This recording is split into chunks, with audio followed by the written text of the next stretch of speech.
The next topic is cost volume profit analysis, which is basically your next chapter. Now the meaning of this main topic. इसको in short CVP analysis भी बोलते हैं. It is called CVP analysis, where C stands for cost, B stands for volume and P stands for profit. अब ये एक ऐसी technique है जो हमें इस चीज़ में हेल्प करती है कि हम ये डिसाइड कर सकें कि हमारा डिफरेंट लेवल्स ऑफ आउटपुट पे क्या कॉस्ट रहेगी और क्या प्रॉफिट रहेगा.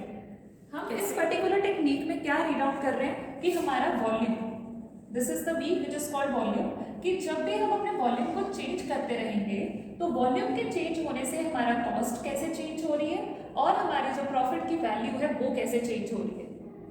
अब विद दिस पर्टिकुलर कॉन्सेप्ट हम ये चीज़ देख पाएंगे कि हमारे जो डिसीजंस हैं, डिसीजंस किसके रिगार्डिंग कि हमें कितना वॉल्यूम प्रोड्यूस करना चाहिए और कितने पर आकर हमें अपनी प्रोडक्शन को स्टॉप कर देना चाहिए, या फिर हमारा ब्रेक इवन पॉइंट क्या है, हमारा ऐसा कौन सा आउटपुट है जिस पर आकर हम अपनी फिक्स्ड कॉस्ट को तो कंप्लीट कर पा रहे हैं बट हमारी वेरिएबल कॉस्ट कवर नहीं हो रही.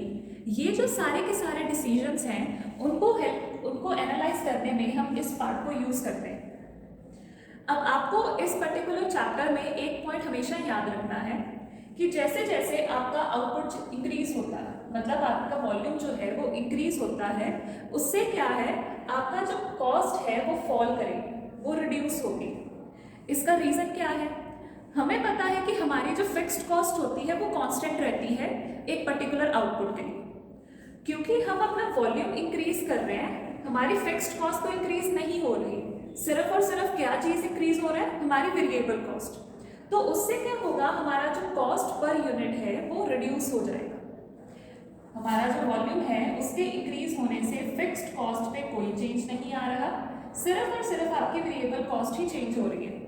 अब जैसे जैसे वॉल्यूम इंक्रीज हो रहा है हमारे इन दोनों के इम्पैक्ट के कारण जो पर यूनिट कॉस्ट है वो फॉल कर जाएगी. जैसे ही ये फॉल करेगी हमारा जो प्रॉफिट है वो इंक्रीज कर जाएगा. तो क्योंकि ये तीनों के तीनों फैक्टर्स इंटरलिंक्ड हैं, सिर्फ एक फैक्टर के चेंज होने से ही बाकी दोनों फैक्टर्स पे इम्पैक्ट बढ़ रहा है, इसी वजह से इसको सीवीपी एनालिसिस का नाम दिया गया है और इसको काफ़ी बार हम मैनेजमेंट अकाउंटिंग में भी यूज़ करते हैं. मैनेजमेंट में मतलब कैसे, मैनेजर्स इसको यूज़ करते हैं और वो आपके कॉस्ट को कंट्रोल करने में, उसको एस्टिमेट करने में और उसको रिड्यूस करने में इन टेक्निक्स को यूज़ करते हैं. अब ये जो आपका पर्टिकुलर एनालिसिस है ये डिसीजन मेकिंग में हेल्प करता है. अब डिसीजन मेकिंग में हेल्प करने के लिए इसमें पर्टिकुलर टेक्निक्स को यूज़ किया जाता है, कंपोनेंट्स को यूज़ किया जाता है, जो हम अपनी नेक्स्ट क्लासेस में या आगे फर्दर वीडियोस में रीड आउट करने वाले हैं. Now you need to keep one thing in your mind कि सीवीपी एनालिसिस को एक सेकेंड नेम भी दिया जाता है which is called break even analysis. Now why it is called break even analysis? सबसे पहले अगर हम ब्रेक इवन का मीनिंग देखें तो ब्रेक इवन मतलब एक ऐसा वॉल्यूम या फिर एक ऐसा आउटपुट जिसपे आपकी जो कॉस्ट है और आपकी जो अर्निंग्स हैं वो दोनों सेम है. मतलब ना तो आप क्या कर रहे हो, ना आपको लॉस इनकर हो रहा है और ना ही आपको क्या अर्न हो रहा है, profit. It is a situation of no loss और नो प्रॉफिट. कहाँ पर? उन वॉल्यूम ऑफ आउटपुट पे. अब यहाँ पर सीवीपी एनालिसिस को ब्रेक इवन एनालिसिस का नाम इसलिए दिया गया है कि सबसे पहले हमें ये हेल्प करता है ये जानने में कि हमने एक ऐसा वॉल्यूम डिसाइड करना है जहाँ पर हमारी एटलीस्ट कॉस्ट कवर हो रही है. मतलब ना हमें लॉस हो रहा है ना हमें प्रॉफिट हो रहा है, बट कम से कम हमारी कॉस्ट कवर हो रही है. ये हमें सबसे पहले उस वॉल्यूम के बारे में बताता है. सेकेंड, अब देखो जब भी आप ब्रेक इवन एनालिसिस के वॉल्यूम को स्टडी करोगे इट इज बट ऑब्वियस कि अगर आप यहाँ पर इनकी प्रोडक्शन को इंक्रीज करोगे तो आपको क्या होगा, प्रॉफिट होगा. बट अगर आप इस वॉल्यूम से कम प्रोड्यूस करते हो तो उस केस में क्या होगा, आपको लॉस हो जाएगा. तो ब्रेक इवन एनालिसिस की हेल्प से अगेन आपको क्या पता चल रहा है कि अगर हम ज़्यादा प्रोड्यूस करेंगे हमारी कॉस्ट पर यूनिट कम हो जाएगी तो हमें क्या होगा, प्रॉफिट अर्न होगा. अगर आप कम प्रोड्यूस करोगे आपकी कॉस्ट पर यूनिट ज़्यादा हो जाएगी तो आपको क्या इनकर होगा, लॉस होगा. तो हम ब्रेक इवन एनालिसिस में अगेन वॉल्यूम, प्रॉफिट या लॉस को किसके रिस्पेक्ट के साथ पढ़ रहे हैं, कॉस्ट के साथ पढ़ रहे हैं. इसी वजह से it is also called break even analysis, a situation which helps us to decide कि what are the different levels of profit or losses earned or incurred respectively with respect to cost per unit at different levels of output or volume. Now CVP analysis and decision making, कि आप CVP analysis से कैसे अपने decisions को लेते हो, उसके लिए हमारे पास हम different components को read करेंगे।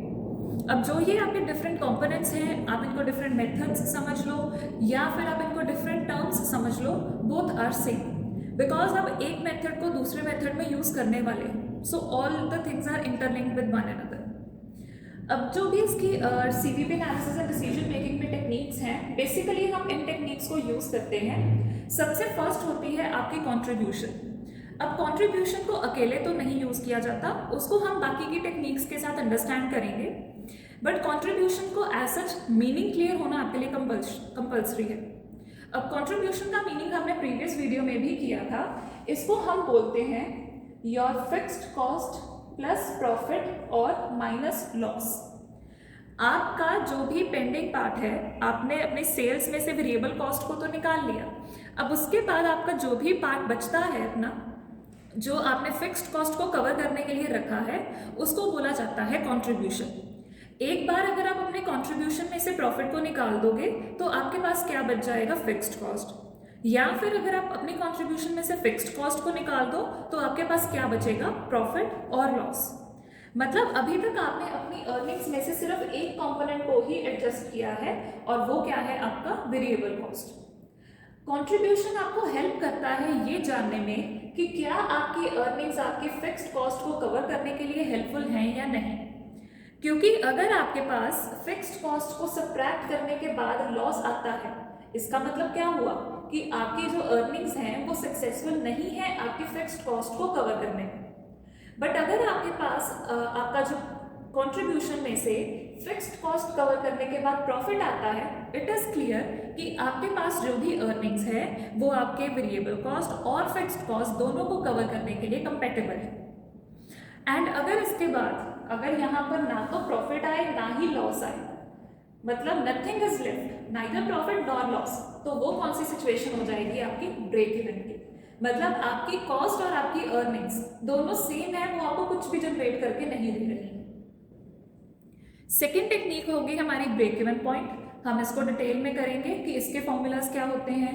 पीवी रेशियो होती है प्रॉफिट वॉल्यूम रेशियो, प्रॉफिट को वॉल्यूम के साथ देखा जाता है।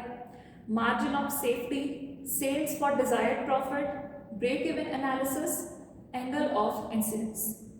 अब आपका जो ये टेक्निक है break even analysis and break even point interlink है। PV ratio, margin of safety या sales for desired profit, they all are interlinked. अब हम वन बाय वन हर एक टेक्निक को डिटेल में करेंगे क्योंकि हर एक टेक्निक के डिफरेंट फॉर्मूले हैं which you will be using in further videos, और वो रिपीट होंगे, बार बार आपके अगले चैप्टर्स में भी रिपीट होंगे। Now the very first technique which we are going to discuss in detail is contribution. Now contribution होता क्या है, we have done very many times before. Very first thing which is written is excess of sales over variable cost. हमें पता है कि जब भी हम सेल्स में से वेरिएबल कॉस्ट को माइनस करेंगे तो जो भी कंपोनेंट आता है उसको बोला जाता है कंट्रीब्यूशन। तो ये पॉसिबल तभी है अगर आपकी सेल्स की वैल्यू वेरिएबल कॉस्ट से ज़्यादा होगी। अगर आपकी सेल्स की वैल्यू वेरिएबल कॉस्ट से कम है तो ऑब्वियस है आपका जो कंट्रीब्यूशन है वो जीरो है और वो नेगेटिव आ जाएगा। So it is called excess of sales over variable cost. Secondly they have written difference between sales and variable cost. Again similar है, इन दोनों के डिफरेंस को क्या बोला जाता है, कंट्रीब्यूशन। अब यहाँ पर कंट्रीब्यूशन का नेम आया क्यों, या फिर इसको यही नेम क्यों दिया गया, थर्ड पॉइंट उसको बताता है। Contributes first to fix cost and then to profit. अब ये जो भी आपका कंट्रीब्यूशन आया है, मतलब जो भी ये लेफ्ट ओवर पार्ट आया है, इसमें से सबसे फर्स्ट हम किसको कंट्रीब्यूट करते हैं, फिक्स्ड कॉस्ट को। मतलब सबसे पहले किस चीज को पूरा किया जाता है, फिक्स्ड कॉस्ट को, और उसके बाद जो लेफ्ट ओवर पार्ट होता है उसको बोला जाता है प्रॉफिट। क्योंकि अब इस लेफ्ट ओवर पार्ट में से सबसे फर्स्ट प्रेफरेंस फिक्स्ड कॉस्ट को को दी जाती है, इसको सबसे पहले यूज किसके लिए किया जाता है? फिक्स्ड कॉस्ट के लिए। इसी वजह से इसका नाम आता है contribution, that it is firstly contributed to fixed cost, मतलब firstly devoted to fixed cost and then जो लेफ्ट ओवर पार्ट होगा उसको हम प्रॉफिट बोलेंगे। The last point they are mentioning is higher contribution means higher profit.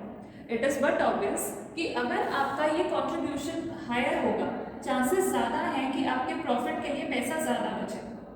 अगर आपका ये contribution कम हो, मतलब उसकी वैल्यू ज़्यादा नहीं है, बट ऑब्वियस है कि अभी आपने उसमें से फिक्स्ड कॉस्ट को पूरा करना है, तो फिक्स्ड कॉस्ट को पूरा करने के बाद आपके पास प्रॉफिट के लिए पैसा बहुत कम बचेगा या फिर आपको लॉस हो जाएगा।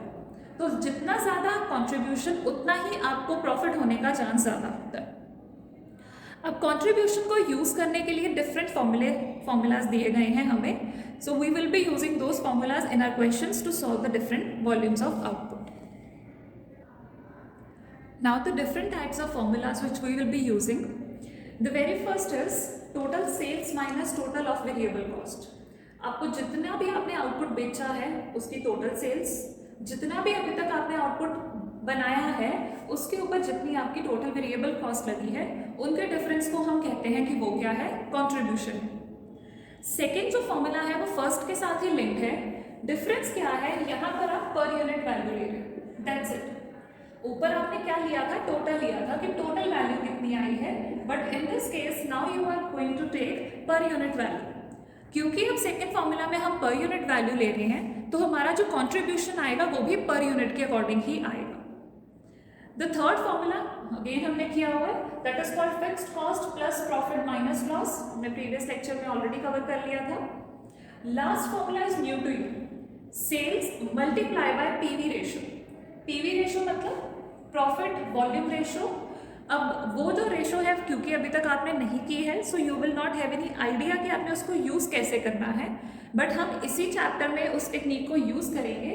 आपने जस्ट क्या करना है, उस रेशो को सेल्स के साथ मल्टीप्लाई करना है and then you can get contribution. क्योंकि उस पर्टिकुलर रेशो में भी हम क्या कर रहे हैं, हम प्रॉफिट और वॉल्यूम को ही कंसीडर कर रहे हैं, और उसके साथ अगर हम सेल्स को कंसीडर करेंगे तो वो हमें कॉन्ट्रीब्यूशन देता है। So this was the topic of CVP analysis, techniques of decision making, and the very first part is contribution. Thank you.